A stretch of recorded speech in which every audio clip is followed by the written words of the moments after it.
Koro mogi korona ni mondo wang'ia ne motende kod weche mabende osebedo ka iluwo go bila inyako tenre kod weche matudo kata tipo moko mag midhiero makoro luwo mane en jatend migawo mar arita mapacho kaendi Fred Matiang'i kaluwore gi wach manoliekore ni obila moko nomonjo dala ne otieno mar tarik 8 dwe mar 2 2023 ni gie sani wadani mondo mi watudre gi jafwambo mar Walter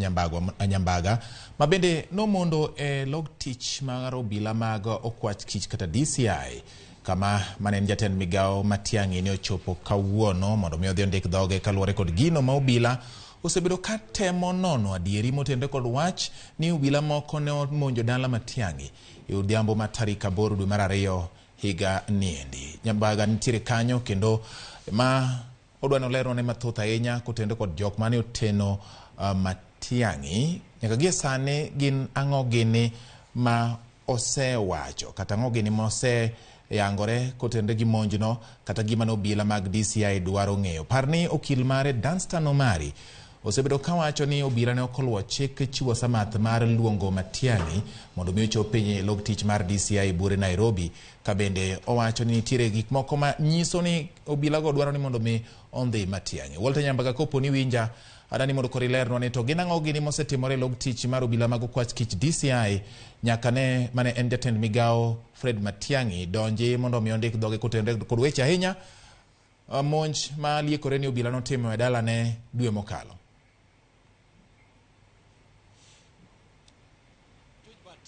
Seche ma hawa ng'wen nyaka ne mane en jatend migawo mar arita kwe Dr. Fred Matiang'i chope log tich mar okwach kich kaendi moyudre apaya ma Kiambu. Log tich mar DCI osebedo weche ma ka kod kacha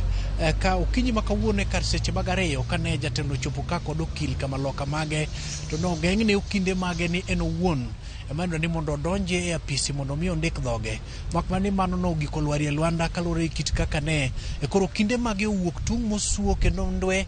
mano chuno ni koro nyaka ne gibed kod twak ma wiye mondo mi giyud thuolo madonjo kanyo endo keche mag okinyi masare yono endo okil kama loka mokelo kanyakla ja od bura mar Riedo Otiende Amolo Danstan Omari kanyakla kod seneta Manyamira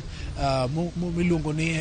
Kongo Mugeni bende nitiere kaka mokelo kanyakla kata mana wakili Nyaberi kachiel kod Shadrack Wambui mago kinde mane omi thuolo mondo mi ochop ka makmana ni moko kuom jodito mopogore mano biro koda mane en jatend arita machon moluor Daktari Fred Matiang'i to nokoyudo thuolo mar donjo kata to kane gisedonjo ne ok omigi thuolo mar bedo kod okinde makmane donjo ne gidonjo e apisi maduong' mar DCI kaendi mokelo kanyakla mane en jatelo mar weche mag lweny pacho kaendi moluor Eugene Wamalwa kanyakla koda jodito mamoko mokelo kanyakla kata mana seneta ma Kisii moluor Richard Onyonka kod jodito mamoko seche mag okinyi no endo moko kuom jo bodaboda kata joriemb apiko mabende nosiro manokelo wanoko kanyakla moluor Daktari Fred Matiang'i pod ne onyorore kaendi 2 okinyi nyaka chop seche gende ne gidwaro ni mondo gimbe migi thuolo mar donjo makmane kalore kit karita mantiere kachiel kod chik nokoyudo thuolo mar donjo makmane girito jodito mane gintiere go kaendi mondo mi owuoge mosebedo ka dhi nyime en Laktar Fred Matiang'i pod ntiere iye kaendi kachiel kod obila mag timo nonro ber king'eyo ni dayo dhoge kotende kod weche mosebedo kaluwore mokelo kanyakla e kinde mane entiere apisi kachiel kod nowacho ni nosusore kod weche moko mar ni obila nodhi make koro obila go bende nodhi okawo moko kuom gimiluongo ni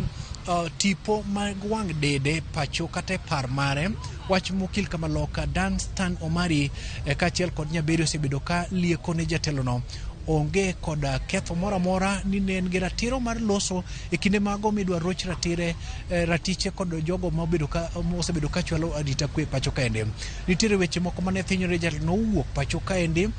e yor apanda makmana ni kokalo kuom okil kama loka mage to giumo gi piny ne jatelo no en mana kaka jodito mopogore mosebedo kani kod obok mag wuok pacho ka kendo ka gisudo nyaka chop seche gendi wasebedo ka warito mondo mi moko kuom jodito mantiere kode kachiel kod okil kama loka mage mosebedo ka bedo kode kinde mag ndiko dhok e nyim okwach kich obiro wuok oko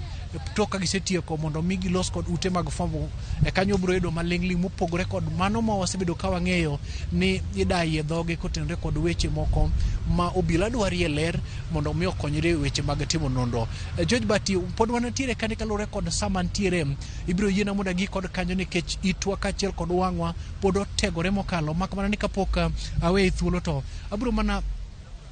mi moko kuom jodito maosebedo ka. Seneta wa Kisii, karibu sana na kuongelesha Ramogi TV. Utatuelezea kwamba ulifika hapa hapo awali mapema kuzindikiza aliyekuwa waziri wa mambo za nchi za ndani na kuandikisha sentensi. Au kupata nafasi ya kuingia ndani wala ulipata nafasi ya kuingia ndani, utuelezea kwamba ni nini kinayoendelea kwa hivi sasa? Kwanza ningependa kuwasalimia